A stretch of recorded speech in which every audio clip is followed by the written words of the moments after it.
మన విశ్వాసం ఎలా ఉంటుందంటే ఖచ్చితంగా ఎవరొకరు చేస్తే ఏదో జరుగుతుందనే విశ్వాసంతో ఉంటాం తప్ప, దేవుడు చెప్తున్నటువంటి విషయం ఏంటంటే నమ్ము వారి వలన ఈ సూచక్రియలు జరుగుతాయంట. హల్లెలూయా. నువ్వు ఎప్పుడైతే నమ్మావో, విశ్వసించావో, దేవుడు నీ ద్వారా అద్భుతం చేయాలని చూస్తుంటే నువ్వేం చేస్తావంటే ఎవరొకరి ద్వారా అద్భుతం దేవుడు నాకు చేస్తాడని నువ్వు ఆశపడుతూ ఉన్నావు. దేవుడు నిన్ను వాడుకోవాలని చూస్తుంటే దేవుడు ఏం చేస్తావంటే నా కొరకు ఎవరిని వాడుకుంటాడని నువ్వు చూస్తూ ఉన్నావు.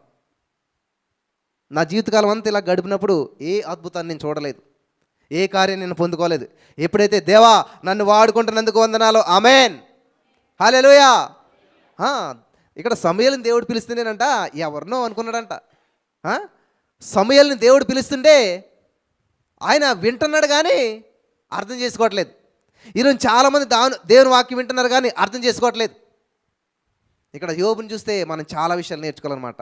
ఎర్లీ మార్నింగ్ లేచేవాడంట, 10 మంది పిల్లల కోసం 10 బలులు అర్పించేవాడంట, యథార్థవంతుడంట, నీతిమంతుడంట, న్యాయం తప్పిపోలేదంట, వృద్ధాప్య పెన్షన్లు ఏర్పాటు చేశాడంట, అందరినీ ఆదరించాడంట, ప్రేమించాడంట, పోషించాడంట, బంధువులు స్నేహితులు అందరూ అనేక మందిలో మంచి పేరు సంపాదించుకోగలిగాడు.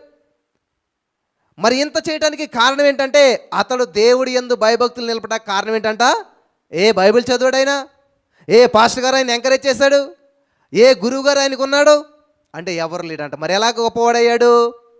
వినికిడి వలన. హల్లెలూయా.